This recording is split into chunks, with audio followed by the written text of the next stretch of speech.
Around 60,000 people in America do not have electricity in their homes.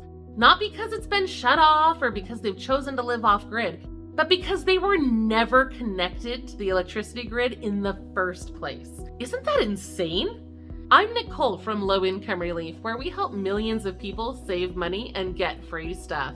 Over the years, I've had literally thousands of people tell me that poverty in America isn't real, that it doesn't exist, that it doesn't matter, it's not serious. So today, I want to present 10 shocking and disgusting facts about poverty in America. First up, let's talk about this utility gap. Like I said, we've got 60,000 people in America who don't have access to electricity in their homes. More than 2 million people across the United States lack running water or basic indoor plumbing.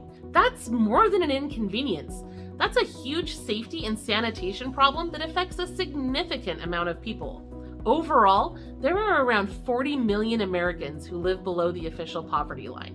That's 12% of the population, or 1 in 8 people, or roughly the population of the entire state of California in 2006. That is a lot of people. Now let's talk about deep poverty. Deep poverty is defined as a household with total cash income below 50% of the federal poverty level. That's about $12,000 a year for a family of 4.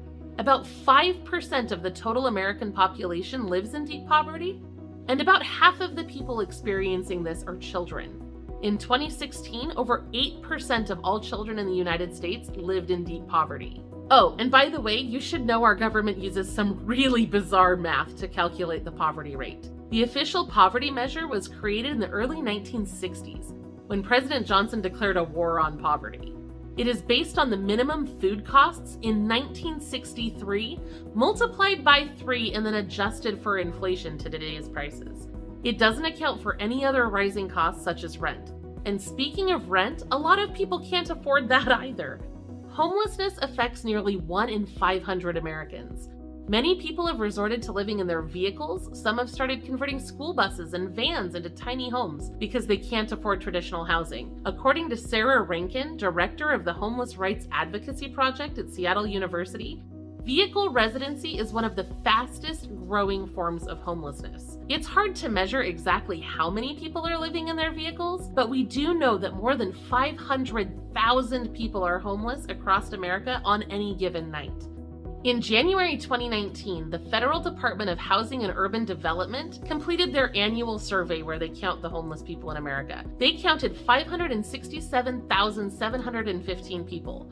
In that 2019 survey, 30% were families with children, and 35,000 of them were young people living on their own. Now, a lot of people talk about child poverty, and for good reason. When children are raised in poverty, it can cause lifelong issues.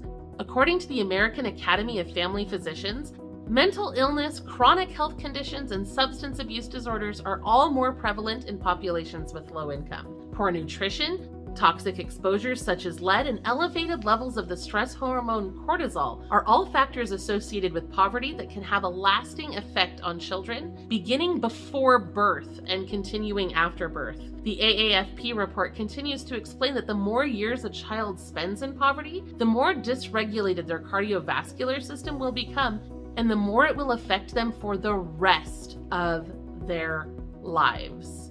So a few minutes ago, I mentioned that about 500,000 people are homeless on any given night. Of those, approximately 200,000 are sleeping outside or in spots not meant for living. That is a big problem. In many areas, homelessness has been criminalized, so the people who end up sleeping on the streets end up arrested and charged with crimes and then hit with fines. I've personally met countless homeless people who have been arrested, charged, and now have collections for unpaid fines from their homelessness, collections that then prevent them from getting jobs or stable housing or ever getting out of the poverty trap. It doesn't help the homeless, and it doesn't help society as a whole either. On average, it costs taxpayers $31,065 per year to criminalize a single person suffering from homelessness. That's approximately 3 times the estimated cost of providing supportive housing to that person, which could actually have a positive impact on their lives and on society as a whole. Of course, most people who dismiss the impact of poverty in America are just thinking about being broke, living paycheck to paycheck, not necessarily experiencing homelessness or deep poverty. In early 2019, a study found that most Americans were just one paycheck away from poverty or homelessness or utter financial ruin. Nobody is one paycheck away from being a billionaire, but many, many millions of Americans are one paycheck away from poverty, and that's something to keep in mind. And if that concerns you, be sure to subscribe to our channel for more ways to save money and get free stuff.